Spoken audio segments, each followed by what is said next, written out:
Question from Vivekikan Prabhu. Is controlling lust forcefully helpful or harmful? Does it indicate an increase in our love for Krishna, or is it just a temporary mental state, or is it a harm to our shaking consciousness? Answer: it depends on what is the motivation and what is the nature of the action we are doing. The tasmattam indriyanyadav niyamya bharatarshava papamanam prajahiyanam jnana vijnana nashanam. So in 3.41, 3.36 to 43, Krishna talks about how to deal with lust. In 3.41, he does talk about sensual regulation. Tasmattam indriyanya adav. Adav, in the beginning, control the senses. Niyamya bharatarshava. And in this way curb lust, and later on he says in 3.43, rise to the spiritual platform, and thereby rising to the spiritual platform, conquer lust completely. Evam buddhe param buddhva samstabhya atmanam atmana jahi shatrum mahabaho kama rupam durasatam. So now sensory regulation is a necessary but not sufficient step for dealing with lust. Necessary in the sense that if there is no sensory regulation, there is no hope ever of controlling lust, because we are like putting fuel in fire and the fire will never get extinguished.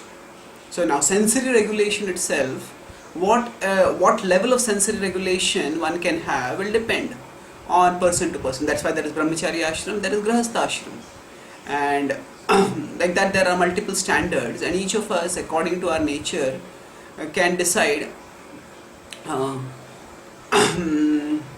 how we are going to regulate our senses. There are certain principles which of course we have to follow, but then there is individual level of seriousness, commitment and all that, which will determine at what level we will practice.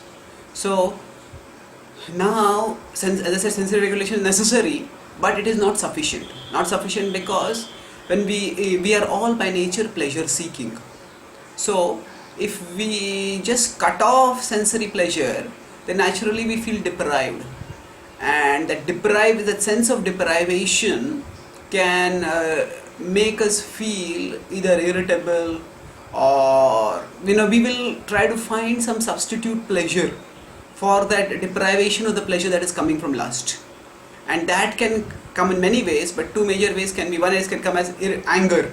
We snap at everything that goes wrong and we become overall irritable and angry, or otherwise it comes as pride. Now we look down, just because I am controlling my senses, so I look down at everyone who is not able to control the senses. But the point is, both of these are material. And it is, of course, another thing that can happen is if we are not able to control the senses, then we may go into depression, and we may go into a self-loathing mode where we look down at ourselves, and where we develop a sort of self-hatred also. All these are undesirable complexes. The point is, we want to think about Krishna. We are not primarily concerned about controlling the senses or controlling lust. Our primary purpose is becoming devoted to Krishna. So in the 11th canto in the Uddhav Gita, it is said that a devotee who is unable to control the senses should not become a frustrated devotee of renunciation. And one should not become renunciation centered, one should stay Krishna centered.